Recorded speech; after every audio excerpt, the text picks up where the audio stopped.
guys. Good morning. Today we're gonna have story time with Will through OBS. I hope you guys enjoy it.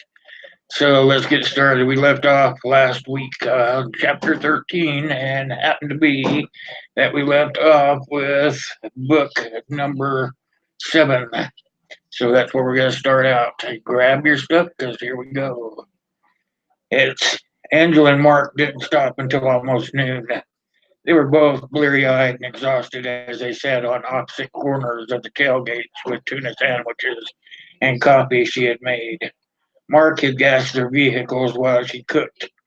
The layer of grit in the sky appeared thicker despite the heavy rain the night before, and Angela tried to avoid looking at the suburbs of identical condominiums that were crammed together across the field. It sickened her to see how many yards and windows had corpses, corpses of starved pets. Most of them appeared to be hoping for the masters who had left them to such an awful fate. We have to come to some terms before we go any farther together. A sweet smile of relief lit her tired face, and Mark May sucked air into his lungs that felt too small. It was no wonder that he had never gotten over her, no matter else hit him this hard. No one ever hit him this hard. Mark watched her happiness cool and knew instinctively that she was waiting to determine if she could pay the price he was about to demand. First and most important, I'll teach you some basic defense, how to use the gun. I'm going to stop right here and let you guys know I'm overlapping so that we go back into what we're doing. Mark knelt down by her bumper and worked with his small toolkit while they talked.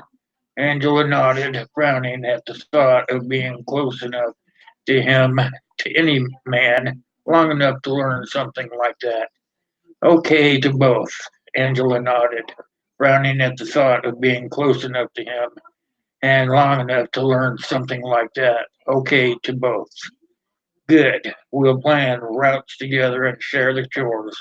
I'll keep my distance as best I can and still protect you. Mark said as he removed the brake light bulb and placed it in the bag with the other ones from his vehicle. In return, I'll need more than an introduction. It can wait until you decide about your man, but then they'll both have to be told so I can spend some time with my son. Angela frowned again. The things he wanted were reasonable, but there was great fear in her heart. Agreed. Anything else? Yes, I need to know things about your life. We can leave that for when you're ready, but on the way. I'd like to tell you about Charlie, everything. Stories, pictures, anything you have. Okay, that catches us up, so you guys kind of know where we're at. Here we go. They traveled until it began to get dark. The rain had finally cleared, leaving only the damp, reeking wind as they rolled over the dead wires still attached to down poles, and around hundreds of trees that had their tops sheared off. It was sad and monotonous, and despite her need to hurry, Angela was glad when Mark finally called her on the radio. She was beat. Excuse me, guys. Ready? Yes, you pick. You pick. I'll cook. Deal. The long driveway on the right. Carefully easing up on the muddy driveway that was full of cracks and weeds, Angela quickly saw the benefits of his choice.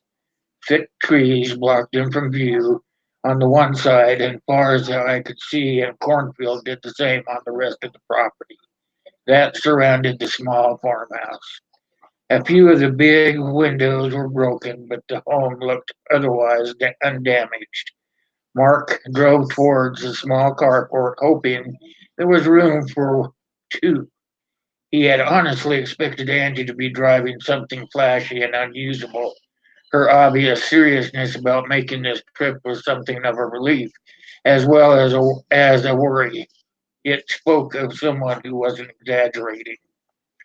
Mark stopped, watching her slowly ease her vehicle into the hand hard dirt row of corn, snapping a surprising few of the knee high stalks.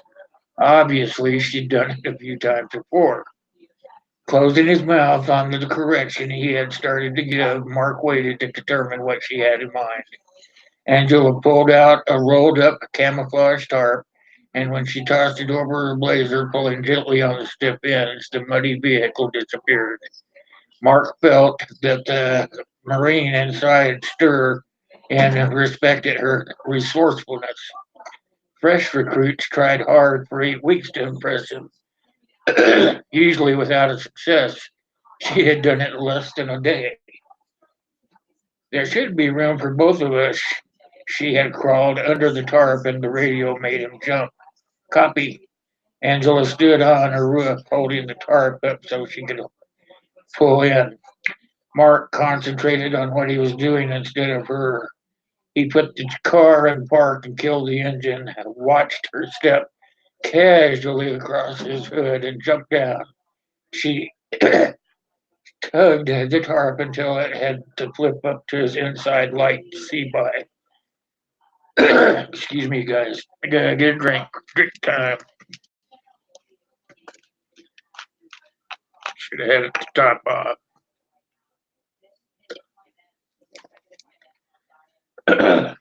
All right, here we go. Wearing gloves and heavier coat, Angel was driving thick steel pegs into the corners of the large tarp when he emerged, and Mark went to secure the house. Dog at his side. His movements were careful, thorough, but his mind stayed with the woman he could hear working. She was an asset to his new world. He had realized that already she was strong, smart, and possible target for every man who spotted her. That was what had stopped him from leaving. Mark was sure the fire in the woods had been set. He'd found something on this corner of his tailgate that could be the trim from a bullet. The brothers had tried to fry her in her sleep, and when she'd woken too soon, they had started shooting. Excuse me. The smoke had ruined their aim and saved Angela's life. Amid the cracking tree branches and the roar of the flames, Mark hadn't even known they were under attack. She wouldn't stand a chance without him, and he had loved her too much to let her go on the suicide mission unprotected.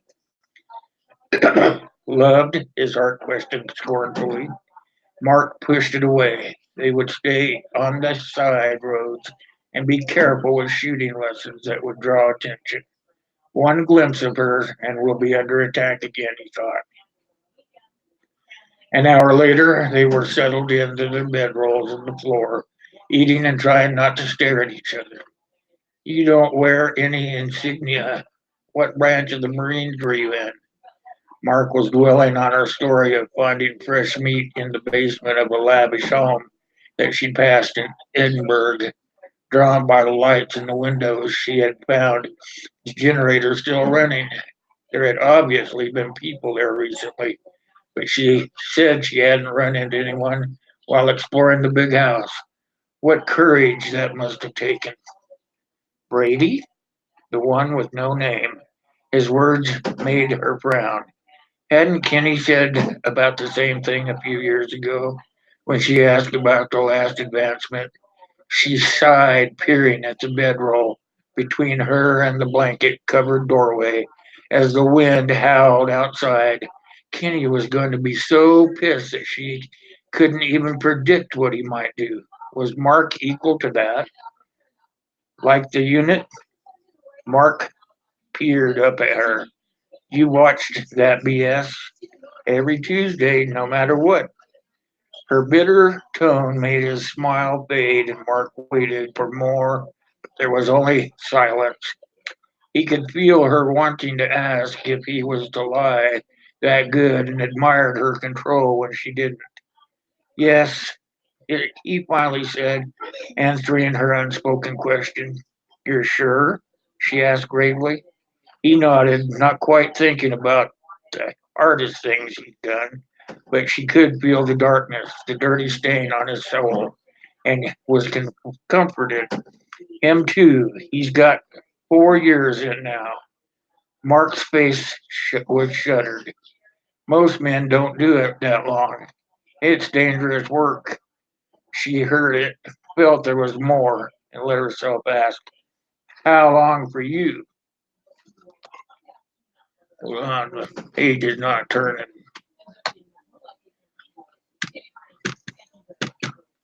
Uh, always gotta be technical difficulties, then, guys.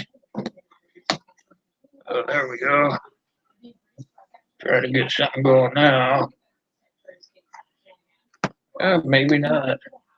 There we go. It's not working. It's frozen up. All right, we'll just leave it there for now, and we'll start at the next chapter next time. The computer decided to freeze up on us. So the story is getting heated up. She's learning a little bit about Mark. Mark's learning a little bit about them, and they're still being followed by the twins. Imagine that, huh? So looks like it's going to be pretty darn good. When I catch up to the bookmark, I will get it for you. Next week we'll go a little bit farther, but I apologize for the delay in the story. So don't forget we have coffee time with Will tomorrow morning. Starts at 9, and everything there is a go. So hopefully I'll be on a different computer that day. So everything will be okay. And so until next time, you guys, I'll see you in the morning about 9 a.m. Hope you enjoyed this part of the story, and I'm out.